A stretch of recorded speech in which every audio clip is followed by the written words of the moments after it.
Hey race fans, thanks for taking the time to check out the channel today. And before I get into this video, I just want to say thank you very much to my subscribers, anyone that's taken the time to watch any of these videos, and whether you've made a comment or not. I really appreciate it.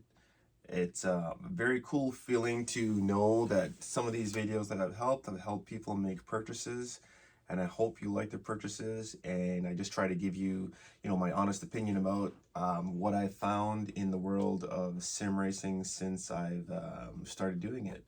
So I'm going to keep on making videos, and let's get into this video.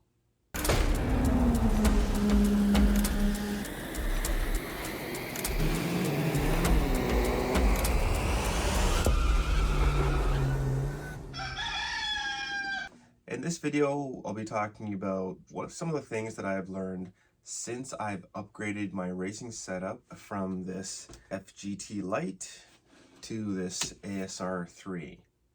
So on this F-GT Lite from Next Level, I have a Thrustmaster RS300 or 300 RS, whatever it is.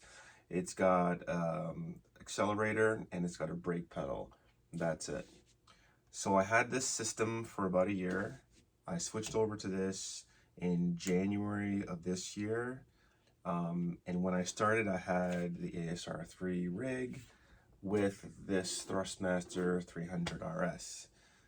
It's now June 23rd, and I've been using this Gran Turismo DD Pro for since about the beginning of May. So this video is some of the things that I've learned and the comparisons I found out about this rig since I started using it. So the first thing I want to get to is I am still very glad that I bought this rig and that I have this setup. As you can see, I'm 6'1", 190, totally comfortable in this. I've sat in this for hours racing, making videos, whatever. Zero regrets that I have this. I know there are different rigs out there where you can mount the monitor to the rig, and you could even do it on this one. But because I'm in my office, and so my office doubles as my race room, I don't have that much space because this is in my basement, whatever, so I don't really have the space to move around something that has a monitor attached to it when I'm using my desk to make videos or do other office type work.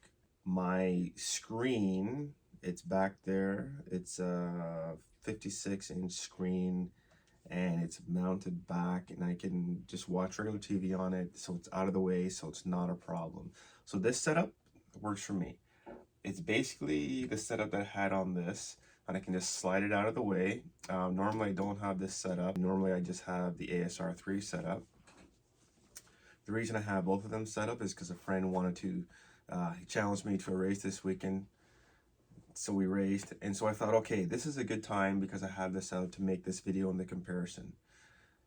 Now, right off the bat, I'll say that when I bought this, I got the rig for, I think it was $425 Canadian, and the wheel came with the wheelbase and the pedals, and that was about $400. So total in, I was under $1,000, so with taxes, maybe $900 or whatever it was. This rig, $600 plus taxes, got the seat, $400, the Fanatec setup, that's $1,200–1,300, and there's $200 in there for shipping that I had to pay. So that's all Canadian prices. So basically, this is more than double the price of this setup.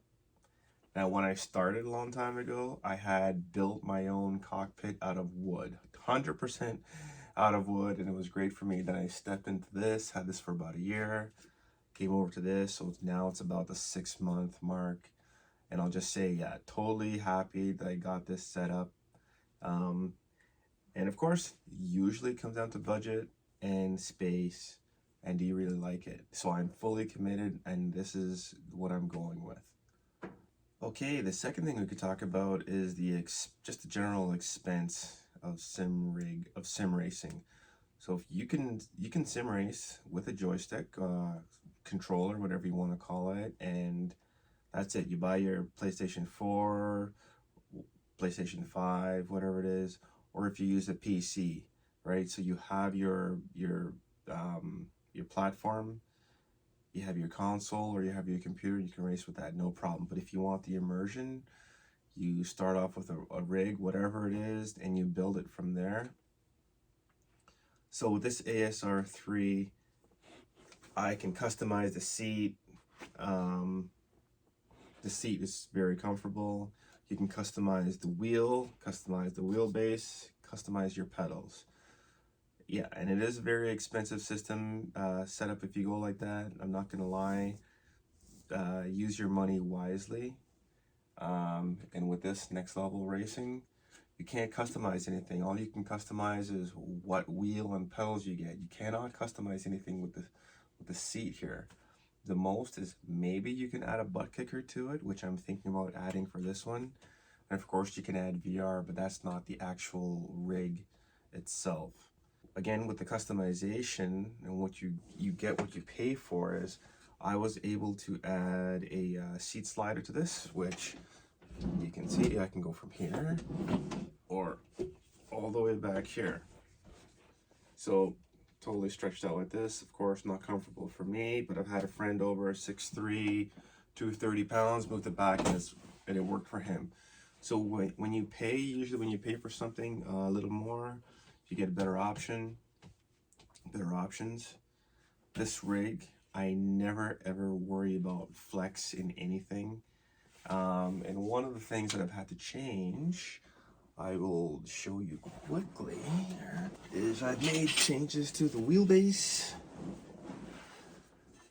This was the original wheel plate that the ASR3 came with. And when I got this Fanatec set up here, it was not mounting properly to these holes here. And this is makes you have to mount it onto here, flat mount, whatever you want to call it. So I opted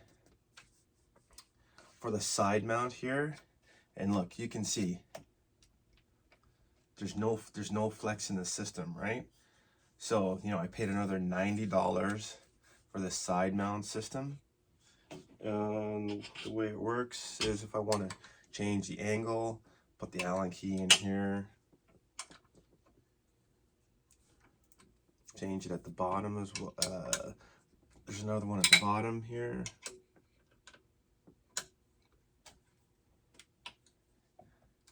And I gotta loosen it some more.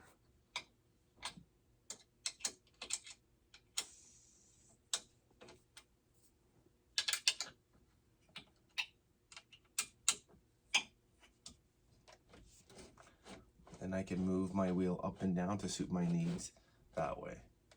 Okay, so I won't go back into doing that. So, you know, I just keep the Allen keys handy, because my driving position changes on how I feel. And that's a whole other story we can get to another time. Yeah, so with the customization, you can spend as much money as you want, and you get more options that way. So if I don't like this wheel, which I'll say right now, I love what they're thinking, I don't like the wheel. Let's talk about rigidity. That's a big factor when you're comparing the next level to any of these aluminum structured rigs or anything better, whatever else is out there. As I said in the last comment, I never have to worry about anything flexing on here. Of course, once I have everything tightened up, this rig is rock steady. Whether I have the slider forward or back, it doesn't matter. And one of the things I read when I was considering getting a slider is, you know, they said the seat might move back and forth, but so you can hear that, right? That's me forcing it. But when I'm driving, I'm not doing that. I'm just sitting here like this, and I'm driving, the wheel is turning, my feet are moving, but the seat is not rocking back and forth. And even with that rocking back and forth from the slider, It's not affecting my race at all. It's pretty much a non-factor. And the reason it does that is because the slider works on a spring, basically, that you once you actuate it, the spring lets go and it allows you to move the seat back and forth. So that's where that rocking comes in, but it's a non-factor when you're racing. So the rigidity, if you can see here, so you can see that and you can hear that. I'll show you with one finger. That's what you get from this rig. But I will say this in defense of this F-GT Lite. When we were having those races on the weekend, the guy that was using this, he never ever complained about this. So if you're thinking, uh-oh, Jerry just said that you know, the rig is going to move or whatever, you show the one finger test, don't worry about it, because if you get it and you've never had anything else, you're not going to think about it. So just get it and enjoy it. It doesn't cost that much. It's not, I mean, it's $400 something Canadian. I think I've seen the prices come down. It's probably cheaper in the US, or if you get it secondhand.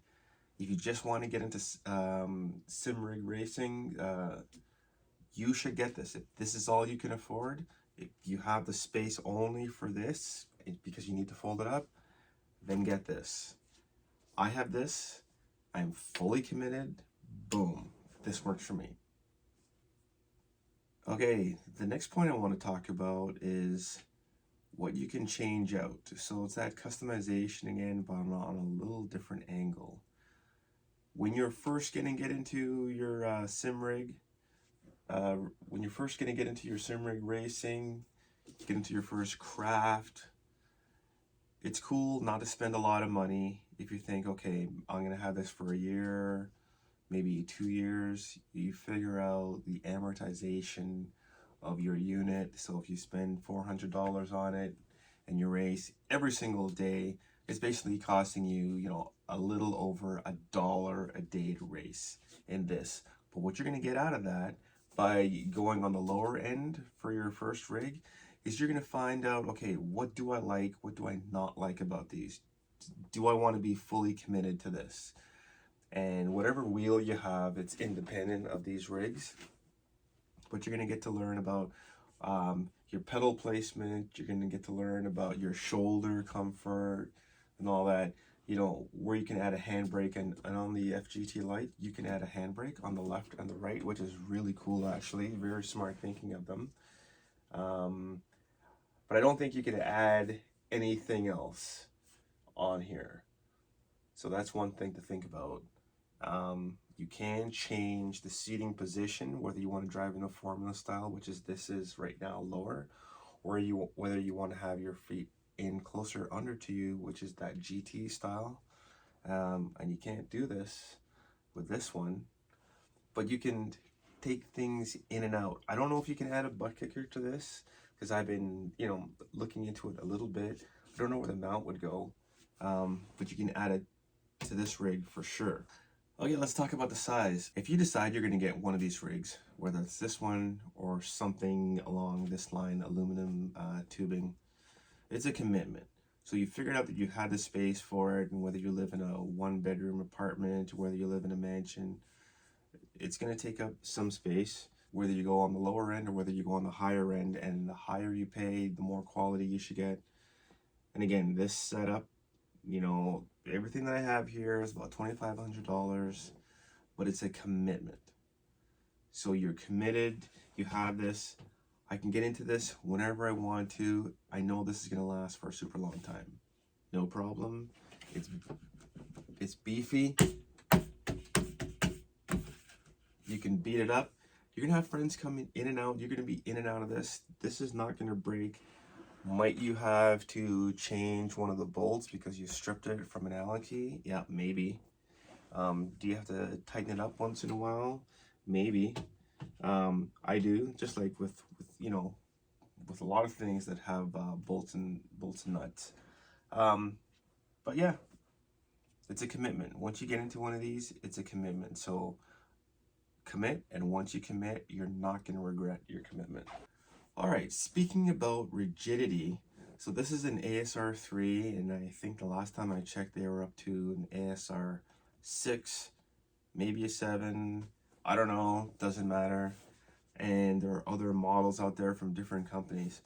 So if this is an ASR 3 that was around a few years ago, I can't imagine the quality of what's out there now. So like I said, I think I'm going to have this for a really long time. I can't see me getting another one unless it's to replace this. But I probably won't get another one just because I don't have the space for it. So what I'm saying is I got something, a model that's basically been out for a couple of years, and if you decide to get something of higher quality than this, you're going to be blown away. So I don't care what company you get it from, you will not be disappointed in the model that you get, because I'm sure you're going to do your research. You should definitely do your research, and if it's a model that's better than this, no problems. You're going to enjoy it so much. Okay, let's go on to the next point. It's about contact. For me, contact, what I think about, the first thing that comes into mind is the seat. So I can get any seat I want. I had a medium seat of this Energy Prisma before, and it was too tight in the shoulders, and on this angle here it looks like a little too tight. But believe me, I'm totally comfortable in this. I never think about, oh, this is the wrong size, because I did upgrade, and this is the right size. It grabs me right here in lumbar. It fits nice in my legs here. It's very comfortable. I can rest my head back, no problem with that. On the F-GT Lite, this is what you get. You can't change it out. And it is pretty cool because this is mesh back here, so it's very breathable. Got holes over here. This actual seat where you put your butt on, it's the same mesh over here, so it's breathable. You're not gonna be sitting here sweaty or anything like that. Same with this. This is a cloth seat over here, but I can't change this seat out. And this is very wide, so if you have wide shoulders, let's say you're 6'4", 300 pounds, it's gonna fit you, just like it's gonna fit a person who's 5'9", maybe 120 pounds. This is a one size fits all. They've done a really good job with that. Very comfortable, very smooth, a little lumbar support over here, but you can't change this. So if you're the type of person that wants ultimate control and being able to change the seat out, if you want to change and get a leather seat, maybe that's what I'll go to next. If you just want like a different type of seat, one of those ones where the headrest wraps around so you can get that true GT car race feeling, well then I can do that. So this seat cost me about $400. You can go to $2,000 to get the seat that you want. There are more seats coming out. More companies are making these things for sim rigs. So do your research and just know that the seat is, you're going to be sitting in this. This is your, like I said, your first point of contact. So if you're not comfortable sitting in this, it's going to be a long day. Just like when you go for a bike ride, if you don't have a comfortable seat, it's not going to be a good day. But I can sit here in this and just drive. I'm not thinking about the rig anymore. I'm just thinking about, my braking points, when I'm going to hit the throttle, when I'm going to make my turn, those things. That's what I want to focus on, right? So, get a good seat. This will do just fine. But if you want that ultimate control, ultimate customization, you got to think about one of these. Now, talking specifically about this Thrustmaster setup, they could have done so much more with this wheel. Here's what I had. Well, I still have it. I guess I'm still using it. That's what you get here. Still rubber. This feels newer only because it is. Had this one for about 4 years. This is the shifter back here.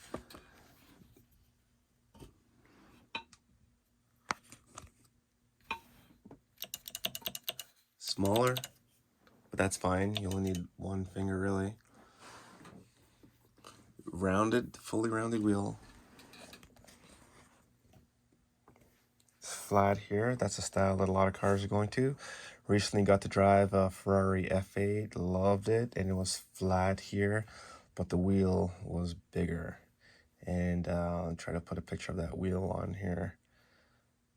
I get what they're trying to do here with these toggles. You got your speedometer right here that shows up. You got your rev limiter up here, which is cool. So they have taken steps to make advances with this wheel, but they should have taken the steps to make the wheel a quality wheel. Feel this right here? It's plastic. You can hear that? It's plastic. What wheel in real life is like this? The evolution of this activity should have told them to make a proper wheel. I did talk about maybe wrapping this with tennis grip wrapping, which I still have to get to. I'm going to make a video about that, and we'll see how that goes. But definitely the wheel should have been bigger, and the quality should have been better. So that's going to be one of my purchases before 2022 is over. Hopefully, we'll see. Got to put some money together. Okay, so talking about one of the other things they could have done with this wheel is mapping. So I recently made a video in Dirt Point 2 where I was trying to show what you can put all your buttons to make your driving experience better, with your certain inputs.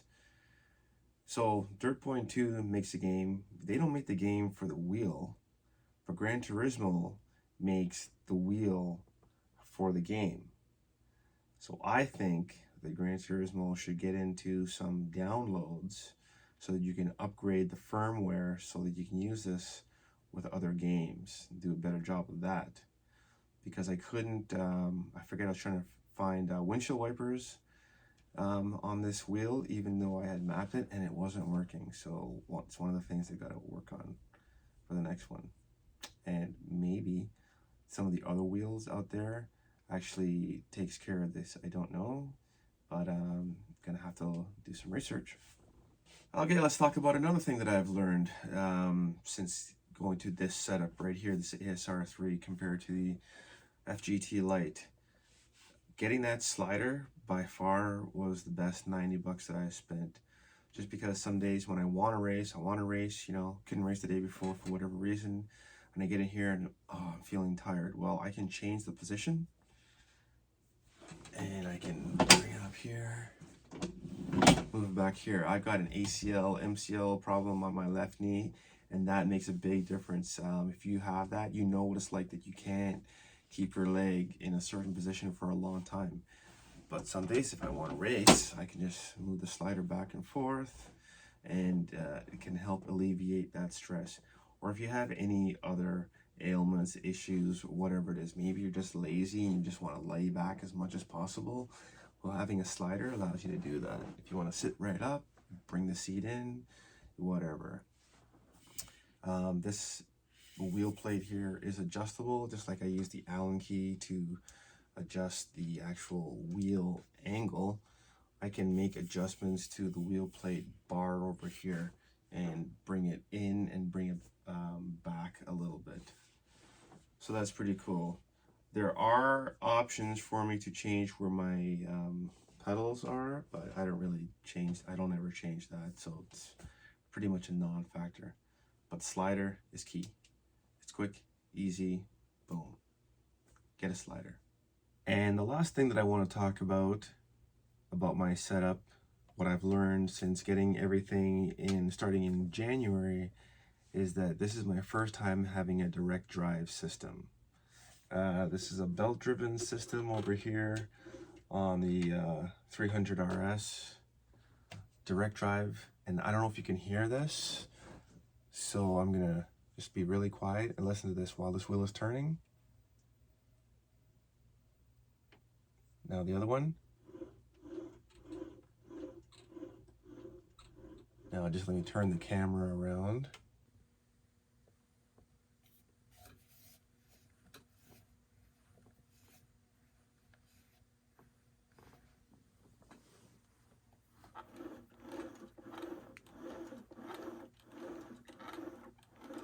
Now, while that audible stuff was just sound and it doesn't actually affect your racing or anything like that, what it does do though is when you have, I found that when I was on this belt-driven system, certain times it felt like the wheel was basically locking up and I couldn't go anymore. Whereas with the direct drive, it didn't do that. And the other thing was, this one is definitely more sensitive. So you know exactly when the car's getting out of control. Whereas this one, there was a lag or whatever it was, but it happened a lot slower on this one. Direct drive, definitely the way to go. So that's another reason to spend more money. If you're thinking about it, if you're thinking about whether you should get a direct drive compared to a belt drive, any system that has a direct drive, and if they're good, there are a few more out there now, and I've seen that Fanatec, that there are some, that there are more Fanatec competitors. Direct drive by far is the way to go. And a year ago, I was saying there was no way I would get a direct drive just because I thought it was too expensive. But wow, what a difference, honestly. And again, I don't care what company makes it. Direct drive is definitely the way to go. I wish I can get another system to replace this one so we can have two basically of the same systems. But yeah, very, very happy with a direct drive system and all that it offers. The only other thing for me to upgrade as far as the actual DD system is I have a 5 Newton meter, so I want to try the 8 Newton meter. See how that is when I go off course and make mistakes with that, because apparently it's a lot of force. Again, more things to look forward to in this world of sim racing. To recap, this video was everything that I've learned by having my new rig and direct drive system starting in January, then upgrading to the wheel in May compared to my old system with my next level F-GT Lite. Really loving it. I mean, I want to race as much as possible. Can never find enough time in the day.